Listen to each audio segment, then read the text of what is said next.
Alô pessoal, boa tarde a todos. Vamos voltar aqui à nossa conversa, que a gente se acostumou a fazer todas as quartas-feiras. Mais ou menos nesse horário, né? Vamos aguardar um pouco até os nossos amigos aí começarem a aparecer aqui, tá? Só um pouquinho, tá? E a gente vai começar a falar sobre a nossa história, tá?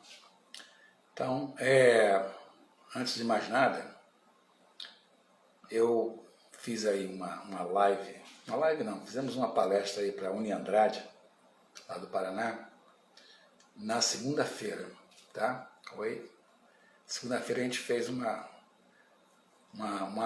palestra lá para a Uniandrade, tá?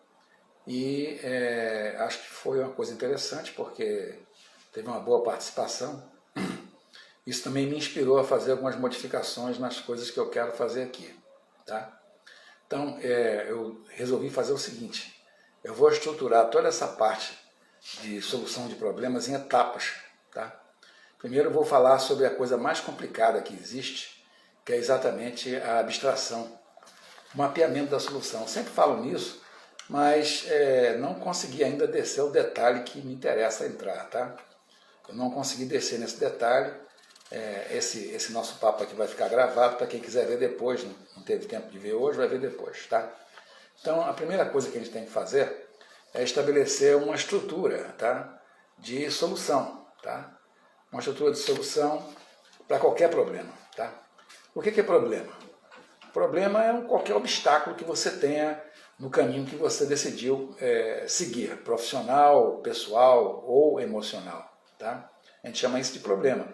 Então existe uma estrutura geral que nos permite descrever esse tipo de problema e tentar buscar soluções para ele. Geralmente a gente faz isso não faz isso direito, tá? A gente faz isso de maneira incoerente, a gente não vai profundamente nesse tipo de coisa e, em consequência, as análises que são subsequentes e eventualmente o desenvolvimento de soluções, ela fica devendo.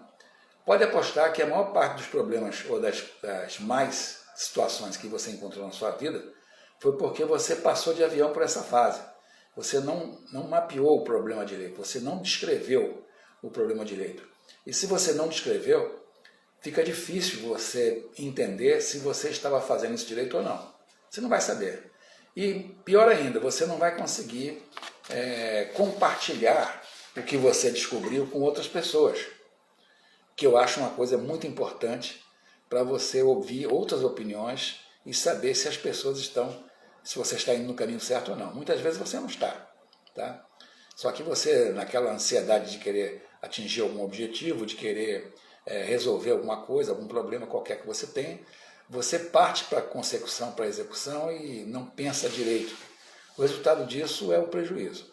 Então, eu falei aqui que eu tenho que refletir sobre o mundo real, tá? O que é que nele nos incomoda, e nós temos que fazer alguns questionamentos para fazer isso, tá? A primeira coisa que eu tenho que fazer é responder quem sou eu.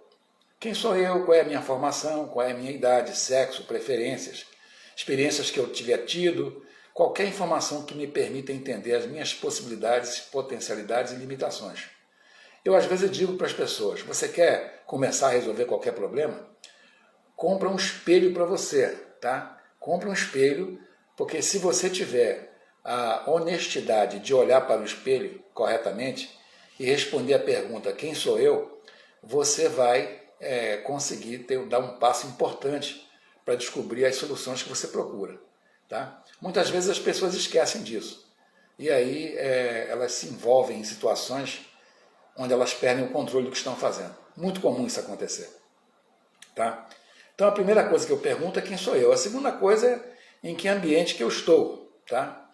Quem é a minha família, meus ascendentes, meus descendentes colaterais, que tipo de influência eles exercem sobre minhas decisões.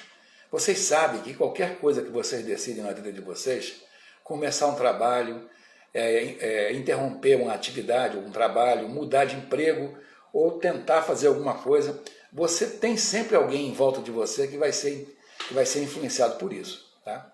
Pode ser um dependente seu que precisa do dinheiro que você traz para dentro de casa, pode ser o seu pai ou mãe que espera de você uma atitude que você não corresponde, pode ser o seu competidor que não gosta do que você está fazendo e resolve lhe sabotar de alguma forma. Ou seja, o conhecimento do ambiente é muito importante. Você tem que saber, além de saber quem é você, quem é que está em volta de você. É claro que você vai me dizer, mas eu estou cansado de saber disso. Eu também acho. Eu acho que vocês estão cansados de saber disso. Eu não estou falando nenhuma novidade. Entretanto, quando é que você vai lembrar que essas pessoas existem? Quando é que você vai considerar que elas estão perto de você e que elas possuem uma influência e uma interferência na sua vida? Tá? Muito importante isso. Tá? Adiante você tem também quem são os meus amigos e conhecidos. Quem são as pessoas com as quais eu tenho relacionamento? Que tipo de relacionamento ou dependência eu tenho com eles? Eles podem me ajudar? Eles podem me atrapalhar? Eu conheço seus perfis psicológicos? O que eu posso esperar deles se por acaso eu precisar de algum tipo de apoio? Como é que eu vou prever o seu comportamento? Como é que eu posso selecionar entre todas as pessoas que eu conheço quem são aquelas que podem me ajudar ou que irão contribuir de forma contrária às propostas de solução que eu vou descobrir? Aí vocês vão dizer, poxa, mas é bobagem isso. Não é não. Não é não, porque um bom amigo na praça é melhor do que dinheiro em caixa. E vocês sabem disso. Quantas e quantas vezes vocês já estiveram em situações desagradáveis e apareceu aquele amigo que vocês não viam há muito tempo e foi um decisivo para ajudar você a resolver o problema. Isso já aconteceu comigo muitas vezes e eu acredito que vai acontecer com vocês também. Da mesma forma que eu também já fui esse amigo que ajudou outras pessoas. Então, aparentemente isso é uma coisa simples, mas não é nada disso, tá? Então, como é que eu vou prever o comportamento desses amigos? Às vezes você tem aquele amigo que é uma pessoa abonada ou um parente que tem muito dinheiro, tá? E que você acha que quando você tiver um problema, aquele camarada vai te ajudar. E você se decepciona que não é bem isso que acontece. Isso já aconteceu comigo, tá? Um parente que prometeu para mim que ia me ajudar em uma certa circunstância da minha vida, anos atrás, muitos anos atrás, e quando eu finalmente cobrei essa disposição dele, ele, não posso, agora não dá e tal. Então por que prometeu, né? Complicado, tá? Bom, qual é o grau de satisfação que eu tenho com o que eu sou hoje? Eu estou feliz com o que eu sou hoje? Quais são os planos que eu pretendo desenvolver a curto e a longo prazo? Quais são os problemas que eu já pude identificar e os quais eu suspeito que podem existir, mas eu ainda não pude descrever? Essas coisas assim são aparentemente bobagem, tá? Mas se você não souber dizer o grau de satisfação que você tem com uma determinada situação, como é que você pode se mexer para alterar essa situação? Complicado, tá? Então, volto a dizer, saber a realidade, conseguir mapear a realidade corretamente é absolutamente essencial. Você tem que fazer isso, senão você não consegue fazer nada, tá? E se fizer, vai fazer errado. Eu já errei muitas vezes na minha vida, acredito que vocês também tenham a sua dose de erro, não sei se tanto quanto eu ou não, mas eu errei quando eu não fui devidamente preciso ao levantar essa situação. Eu achei que já sabia tudo, tá? Então, diz o velho ditado aí, se não me engano, acho que era o Aristóteles que falava isso, era o Sócrates, só sei que nada sei. A primeira atitude de humildade perante a realidade é muito importante para você conseguir descobrir o que você realmente precisa, o que você realmente gostaria de ter e o que você pode alcançar, tá? Então, finalmente, como é que eu posso descrever essa realidade que eu estava falando aqui, né? Existem muitas formas para descrever a realidade. Talvez a mais antiga que a gente conhece são as pinturas rupestres, pré-históricas, quando os homens das cavernas iam lá na parede da caverna onde ele morava e faziam desenhos para descrever a realidade em volta deles. Quais eram os animais que eles tinham, quais eram os predadores que eles tinham que fugir, etc. e tal. Esses desenhos permanecem hoje como objetivo de estudos dos antropólogos, milhares e milhares, dezenas de milhares de anos que eles foram feitos, mas eram necessários e interessantes. Até hoje, nos dias de hoje, você tem outros recursos. Você tem as câmeras digitais, que conseguem capturar essa mesma realidade e, além de discuti-la e, eventualmente, divulgar esses resultados para milhões de pessoas no mundo inteiro. É exatamente o que nós estamos fazendo agora. Estou conversando com vocês sobre algumas coisas que são básicas e que são críticas Depois eu vou pegar esse negócio que a gente tiver conversado aqui e vou compartilhar com muitas outras pessoas. Algumas vão achar que eu não fui completo, outras vão gostar, outras vão me agradecer, outras simplesmente não vão levar em consideração, não vão achar que é importante. Mas eu quero dizer para vocês que talvez essa conversa de hoje seja a conversa mais importante que eu jamais poderia ter tido com vocês, porque tem a ver com o autoconhecimento. Tá? Tecnologia não substitui isso, nem curso, nem conhecimento, nada disso. O autoconhecimento é a base de tudo. Tá? Eu já vi a tecnologia mudar muitas e muitas vezes ao longo da minha vida profissional. Eu sou do tempo que não tinha internet. Eu sou do tempo que não tinha nem computador, não tinha microcomputador. O primeiro microcomputador que eu vi na minha vida foi uma coisa fascinante. Depois isso cresceu de uma forma tal que hoje eu tenho um microcomputador poderosíssimo exatamente aqui, onde eu estou gravando essas imagens para você. Esse celular é um microcomputador mais poderoso do que aquele que eu tinha desde o início dos tempos, em 1900 e sei lá quando, muito tempo atrás. Tá? Bom, entretanto, quando eu descrevo a realidade, mesmo através de imagens, nem sempre eu sou capaz de perceber a realidade completa. Existem detalhes que podem passar desapercebidos ou podem afetar a nossa percepção e, consequentemente, interferir na qualidade das soluções que eu venha a adotar ou a desenvolver. Esse problema de percepção inadequada foi estudado por muito tempo, supondo que dividamos nossa realidade em processos e queiramos mapear o que cada processo recebe, transforma e fornece.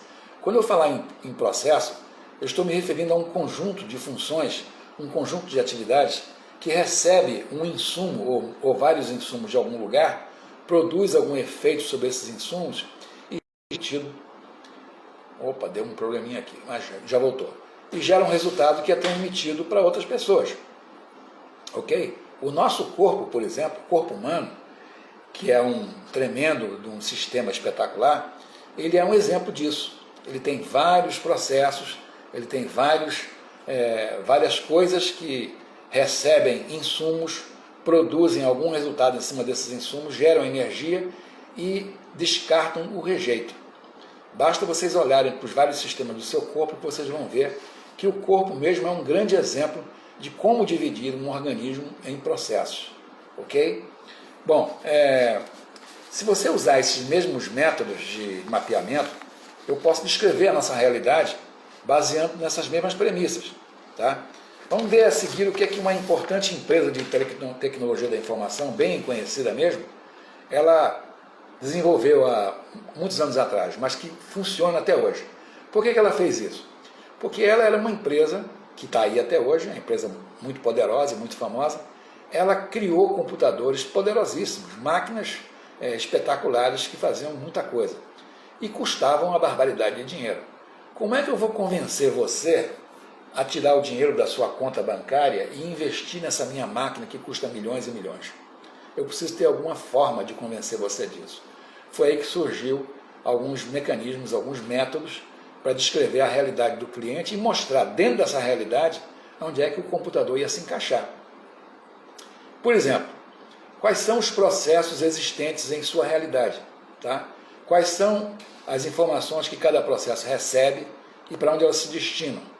O que cada processo produz e para onde ele caminha o resultado? E, finalmente, o que cada processo gostaria de receber, mas não recebe? E de onde é que ele acha que vem? Quando eu pego a resposta a essas questões, eu simplesmente consigo montar o que a gente chama de diagrama de fluxo de dados ou diagrama de fluxo de informações. É um mapa mostrando as coisas, para onde é que elas vêm, para onde é que elas vão. Vamos projetar isso em cima do corpo humano e vamos ver se eu conseguisse fazer isso para o corpo humano. Qual é o primeiro processo inicial? É um processo de ingestão de alimentos, de oxigênio e de água. Tá? O sistema digestivo, que é um processo, recebe tudo isso, tá? Faz algum trabalho em cima dessas coisas, bota algum ácido, divide alguma parcela, divide quimicamente o que está acontecendo e joga isso para algum lugar dentro do próprio corpo, onde a energia vai ser gerada. E aquilo que sobrar, ele vai descartar. Tá? Ele não, outro processo vai descartar. Então o próprio corpo já mostra isso aí. Tá? Então, Se eu fizer isso, vamos supor que você queira fazer, você esteja pensando aí, como é que eu vou montar a minha nova academia na cidade em que eu estou, tá? Ou como é que eu vou montar a minha estrutura de personal trainer à distância, ou como é que eu vou montar o meu curso de alguma coisa que eu acho que eu possa ensinar para as pessoas. Tudo isso aí, tá? Que eu estou falando para vocês, é passível de ser descrito dessa forma. Você pode descrever tudo bonitinho assim. E eu garanto a você que o tempo que você gastou fazendo isso será amplamente recompensado pelo domínio do ambiente em que você está e pela descrição adequada dos objetivos que você se propôs a fazer. Não tenha pressa de começar a fazer a solução, tá? Primeiro descreva tudo, faça as simulações que tiver que fazer e só se mova, só prossiga no processo, através de outras coisas que a gente vai ver depois. Quando a gente for em outro ambiente nosso, a gente vai falar sobre análise, que é comparar aquilo que eu sou com aquilo que eu gostaria de ser. Mais tarde a gente vai falar sobre isso, não no vídeo de hoje, mas no próximo vídeo. Vamos adiante. Mas se eu perder um tempo expressivo mapeando tudo isso, eu garanto a vocês que vocês não vão perder esse investimento. Muito pelo contrário, o investimento será muito útil para vocês. E eu garanto a vocês que alguns já estão aí perguntando quais são as questões que vocês podem querer responder no trabalho de vocês. Todos nós hoje temos algum tipo de dificuldade. Nós estamos vivendo uma pandemia complicada, tá? Em que de repente nós não temos recursos, não temos clientes, as pessoas não estão comprando o que nós vendemos, ou estão devolvendo o que nós vendemos. Existem essas dificuldades todas e nós estamos passando por um processo muito difícil, tá? Uma provação bastante intensa. Só que se eu tiver isso mapeado bonitinho, se eu souber exatamente onde é que estão as falhas desse processo todo, onde é que eu estou perdendo recursos, porque eu mapeei tudo bonitinho, eu vou ter mais chance de resolver o problema e descobrir novas soluções para problemas que eu já conheço. Tá? Tá no momento da gente descobrir novas soluções. Bom, a partir daí eu vou falar também de outros métodos para descrever isso, além desse método que eu acabei de falar, de você descobrir quais são os processos, o que é que eles geram, o que é que eles recebem, etc, etc. Eu posso também usar um negócio que eu chamo de mapa mental. Eu já falei de mapa mental algumas vezes aí, nos meus vídeos anteriores. O mapa mental é uma coisa extremamente simples, tá? Que a partir de uma ideia central, você cria uma ramificação, cria uma ramificação e você consegue, num pedaço de papel, você colocar a maioria dos elementos principais do teu trabalho. Tá? Existem outras formas de fazer isso, além do mapa mental, porque o mapa mental tem as suas dificuldades. Primeiro, eu preciso saber exatamente qual é a minha ideia central, para poder, a partir dela, fazer alguma coisa. Segundo, porque a partir do momento que eu estou num dos ramos do mapa mental, eu não consigo sair daquele ramo e ir para um outro ramo. Eu tenho que voltar para a ideia central para depois voltar é como se fosse uma árvore em que eu não posso sair de um galho e ir para um outro galho, tá? Não posso fazer isso. Eu tenho que voltar à ideia central e depois voltar para descer ao detalhe outra vez, tá? Para corrigir isso, tem outros programas que se usam, que também são mapas mentais, mas que permitem você pular de uma folha de um galho para uma outra folha do mesmo galho, ou de outro galho, aliás, tá? Sem problema, tá? Um desses programas que eu uso bastante é o Scapple, S-C-A-P-P-L-E. Esse programa você pode trazer gratuitamente da internet, sem problema nenhum, tá? Se vocês estiverem com vontade de ver alguns exemplos da utilidade desses mapas mentais, ou da utilidade dessas perguntas e respostas que eu falei antes, não há nenhum problema nisso, basta vocês me mandarem aí uma mensagem no direct e eu terei prazer em compartilhar isso com vocês, tá? Não há nenhuma consultoria gratuita, tá? Não vou pedir a vocês que façam nada em retorno, apenas terei prazer em ajudar vocês a resolver as questões de complexidade daquilo que vocês querem fazer, tá? Bom, além dos métodos gráficos que eu mencionei também, existem outras formas de fazer tudo isso, né? Tem o Canvas, por exemplo, que eu não falei aqui, mas é uma forma de você descrever um projeto usando uns quadradinhos lá, que é interessante para você fazer. Essas coisas todas que eu estou falando, elas estão citadas num e-book que eu fiz aí, que são os caminhos para o professor de educação física. Mas tem uma outra coisa que eu gostaria de falar com vocês, que é muito interessante, que é um método para você escrever. Tá? Não sei se vocês já observaram que existem muitas formas de você descrever um problema. Quando você estiver fazendo um projeto da sua nova academia, do seu novo trabalho como personal trainer, do seu novo trabalho como você vai aplicar aquele método que você aprendeu com algum professor de educação física, com o qual você se instrui, no meu caso, por exemplo, o professor Galo, que alguns de vocês conhecem, que tem métodos muito interessantes que ele disponibiliza para vocês e vocês usam. Tá? Eu adicionaria a essa informação técnica a forma de você organizar o seu trabalho. Tá? E aí, meu caro, existem formas de você fazer isso, inclusive quando você quiser convencer alguém daquilo que você está pensando em fazer. Tá? Por exemplo, antigamente, há anos atrás, eu tinha que apresentar para um diretor de uma estatal na qual eu trabalhava a solução para um problema complexo. Era um problema complicado, as pessoas não sabiam como resolver esse problema e era muito sensível na ocasião porque envolvia recursos muito elevados da empresa. Além do mais, esse diretor era um camarada muito radical, vamos dizer assim. Né? Ele é uma pessoa muito difícil, todo mundo tinha medo dele, tá? E o pessoal começou a botar terror na minha cabeça. Pô, você vai apresentar isso para ele, ele não vai gostar, não vai falar, não sei o quê, não vai aceitar, não sei o quê. Aí eu falei, pô, como é que eu vou fazer para escrever isso? Eu tinha que escrever isso, tá? Era minha função fazer isso. Aí eu peguei, parei para pensar quem poderia me ajudar, tá? E fui falar com o mais antigo. O mais antigo era um outro cidadão que existia lá, tá? Esse meu diretor era um capitão de mar e guerra, e eu conhecia um outro capitão de mar e guerra, a mesma coisa que coronel no exército, tá? Antigão, que chegou para mim e falou assim, ô Zé Carlos, chamava de Zé Carlos, né?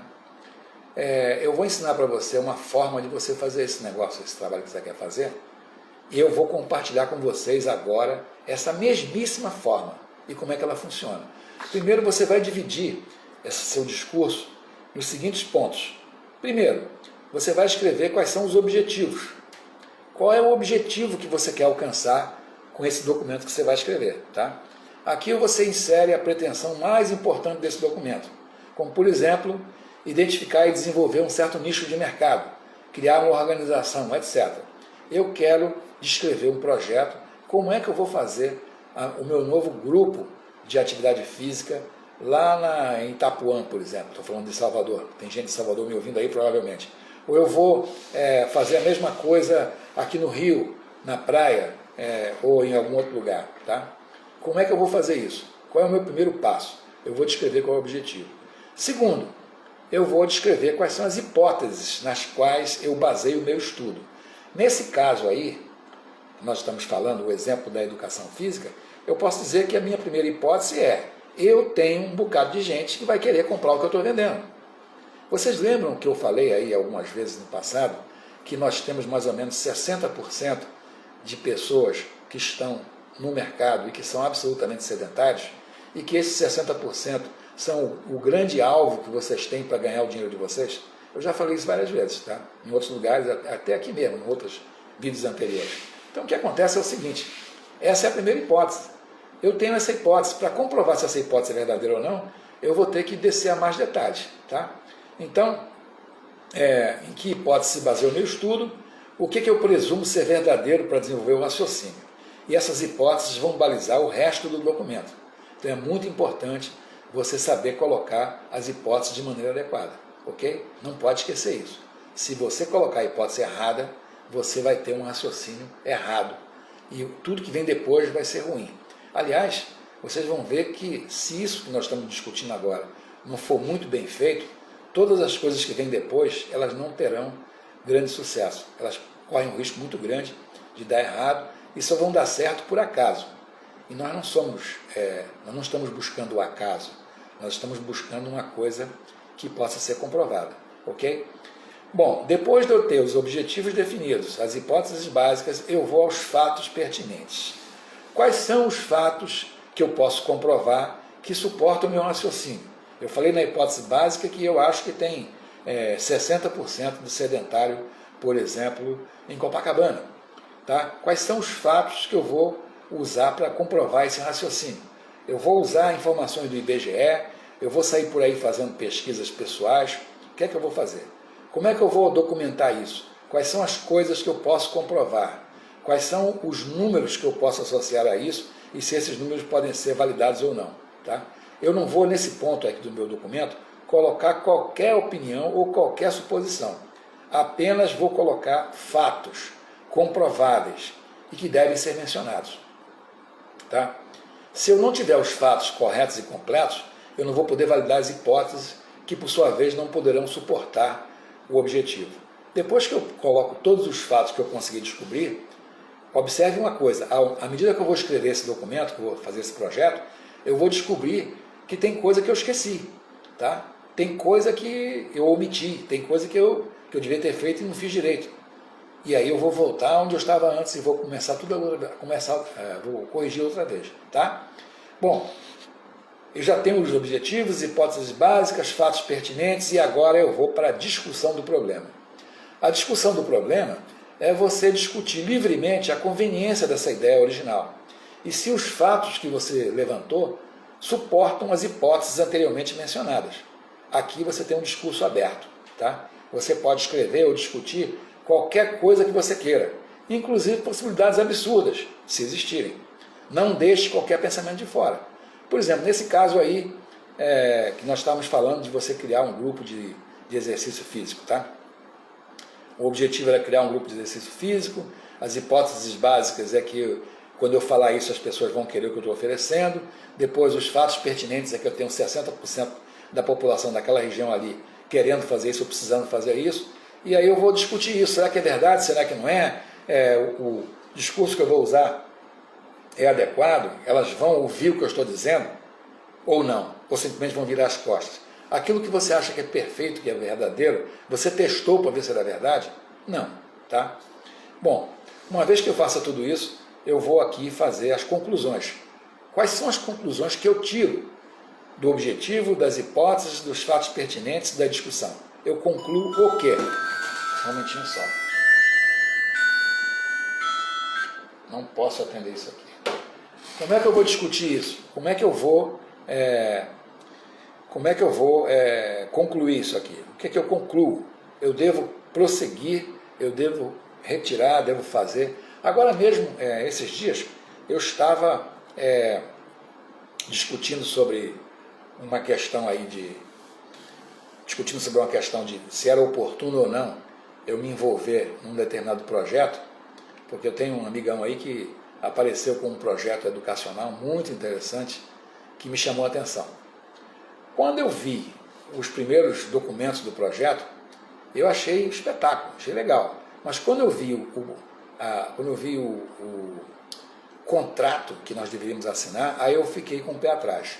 Será que esse contrato é bom mesmo? Será que não é? Eu acho que de repente eu posso entrar numa furada, vou gastar tempo e dinheiro e não vou chegar em lugar nenhum. E aí eu resolvi puxar o time, puxar o carro dessa história. Não quero saber, tá? Então, tem aqui me chamando direto aqui. Tem alguém me chamando e eu não posso atender, tá? Então, quando eu comecei a examinar tudo isso, eu peguei todos os fatos que eu tinha a respeito disso e comecei a estudar, comecei a avaliar. E voltei a conversar com um amigo que havia me trazido a ideia inicialmente. E aí, ponderando todos os prós e todos os contras, eu achei que o grau de risco que eu iria ter ao me meter nisso era aceitável. Então, provavelmente, eu vou fazer isso. Muito provável, tá? Porque não há nada sem risco, tá? Não há empreendimento que não tenha um risco qualquer. Não existe, tá? Algum risco você sempre vai encontrar. E aí você tem que parar para pensar o seguinte: será que o risco que eu vou encontrar permite que eu me recupere? Será que eu vou me jogar nessa água profunda aí e vou morrer afogado? Ou não? Ou será que eu posso flutuar? E se por acaso a água, o mar não estiver dando pé, eu não posso botar o pé no chão, eu tenho como flutuar? Eu tenho como fugir disso? Eu tenho uma boia? Como é que eu fujo do problema? No pior caso, como é que vai acontecer?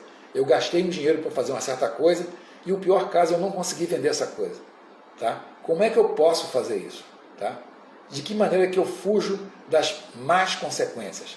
É claro, voltando ao que eu estava falando anteriormente, se eu tiver mapeado a realidade corretamente, a probabilidade de eu encontrar uma má consequência, ela é menor. Eu não vou fazer uma situação de risco zero, não existe, tá?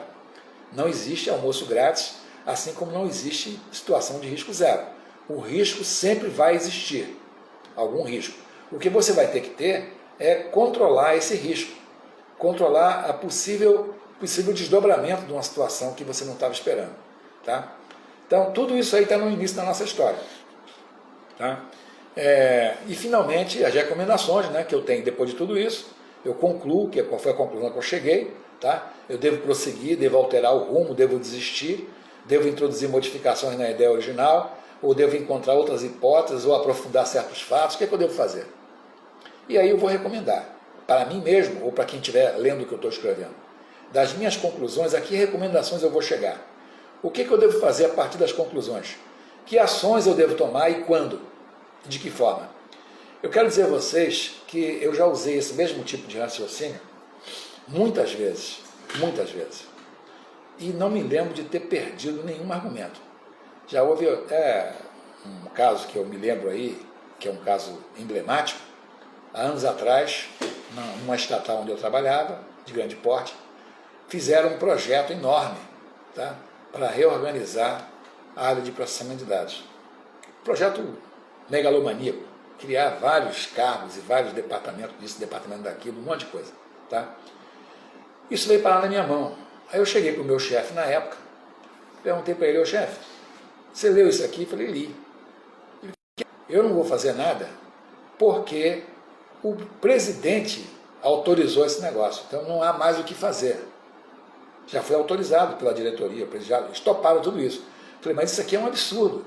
Você vai deixar passar do jeito que está aí? Ah, não tenho mais o que fazer. Ah, mas eu tenho. Senta aí comigo aqui nessa mesa, que eu vou usar o famoso golpe de caneta.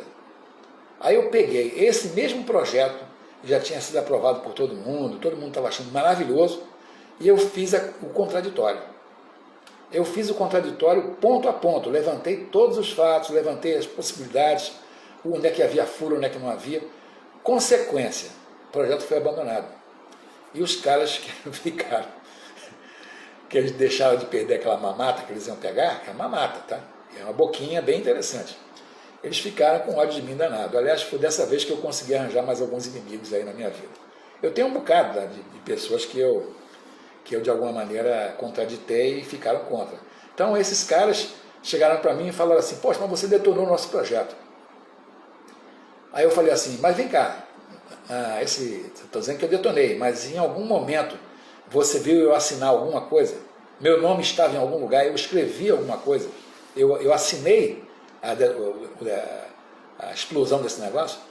A resposta deles foi a seguinte, não, você não assinou, mas nós sabemos que não existe na empresa alguém capaz de escrever dessa forma. Isso é um estilo seu. Tá? E eu fiquei todo feliz da vida, porque realmente esse estilo, quando bem feito, ele não comporta questionamento.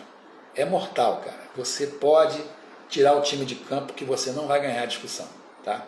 Eu já vi isso acontecer várias vezes, e agora que eu tenho observado esses discursos políticos aí que eu vejo na Câmara dos Deputados, lá no Congresso, mesmo estava vendo agora há pouco, infelizmente a maior parte dessas pessoas não entende esse tipo de coisa, não conhecem isso, tá? E por não conhecer, eles se metem em discussões intermináveis que não levam para lugar nenhum. Há um estresse absurdo, todo mundo discute, todo mundo fala, todo mundo xinga e ninguém tem razão. E ninguém chega, nem eles, uns não conseguem convencer os outros, tá? Porque a emocionalidade é muito forte, fica metido nessa história. Tá? A emoção é terrível, então não esqueçam de uma coisa muito importante, o peixe morre pela boca. Quando aparece uma isca maravilhosa, o peixe não pensa duas vezes, ele põe o bocão lá e engole aquilo e tinha um anzol que vai acabar com ele. Tá? É exatamente assim que o peixe morre. E o mesmo peixe também serve para uma outra comparação. Não sei se vocês já observaram cardumes que estão nadando numa certa direção e de repente, repentinamente, eles mudam de direção. Aparece uma sombra, eles correm tudo para o outro lado. Eles não sabem para onde é que eles estão indo. Às vezes podem estar indo para a boca de um tubarão, ou para a boca de uma baleia, se for uma sardinha. Isso acontece no nosso dia a dia. O mercado está cheio de situações assim, tá? Onde as pessoas aparecem com soluções, ou produtos, ou tecnologia, ou métodos, tá? Que parecem maravilhosos. E você não para pensar se aquilo realmente é aquilo mesmo. E você pula, e depois você se arrepende. Tá? Por isso que, agora, sem querer puxar a brasa para a minha sardinha, eu tenho um cuidado muito grande de oferecer ao mercado, em termos de produto, aquilo em que eu mesmo tenho confiança. Porque eu vou odiar se eu vender alguma coisa para vocês em algum momento da minha vida, ou treinamento, ou produto, ou seja lá o que for, e você dizer para mim o seguinte: olha, você me enganou, tá? Você não entregou o que eu esperava receber. Isso para mim é uma coisa extremamente dolorosa. Eu não quero carregar esse tipo de culpa na minha cabeça, nas minhas costas. É claro que eu vou errar, como todos vocês erram e eu também erro. Todos nós erramos de alguma forma, tá? Erramos na organização, erramos na avaliação, porque nós não fazemos o mapeamento da realidade. A gente desconhece a nossa realidade e é por isso que a gente erra, tá? Só que se eu descobrir que está errado, eu vou voltar e vou consertar, tá? Seja lá o que for. Bom, pessoal, por hoje eu vou parar com essa nossa conversa. Desculpe aí o tempo que eu tomei de vocês. Eu agradeço por terem aparecido aqui. Quero dizer a vocês que esse texto aqui ele vai estar disponível aí no Instagram, tá? Ele estará disponível no Instagram e quem quiser ler depois e quem quiser comentar alguma coisa, tá? Ou fazer algum questionamento, ou perguntar, ou tirar alguma dúvida, eu estarei à disposição sempre de vocês. Toda quarta-feira eu estarei aqui para apresentar uma outra live. Eu vou continuar nessa linha de desenvolvimento. Próxima quarta-feira eu vou falar de uma outra coisa, vou falar de análise. Quer dizer, uma vez que eu mapeei a realidade, como é que eu vou analisar essa realidade? Eu vou começar a falar de outras coisas. Até que a gente chegue em algum lugar em que a gente consiga transformar a própria realidade, tanto a minha como a de vocês. Ok? Eu agradeço muito a atenção de todos. Tenham uma boa tarde e estou aqui à vontade, à disposição de vocês, quando quiserem tirar alguma dúvida, ou fazer alguma pergunta, ou fazer algum tipo de comentário. As críticas, especialmente, são muito importantes para mim, tá? Muito importantes. Mais importante você dizer onde é que eu errei do que você dizer onde é que eu acertei. Porque quando você me diz onde é que eu errei, eu posso usar isso para corrigir, ok? Para corrigir alguma coisa que eu tenha feito de errado, tá bom? Então, tradicionalmente, um beijo para as meninas e um abraço aí para os cachorrões, tá? E nos vemos, até de repente, tá legal?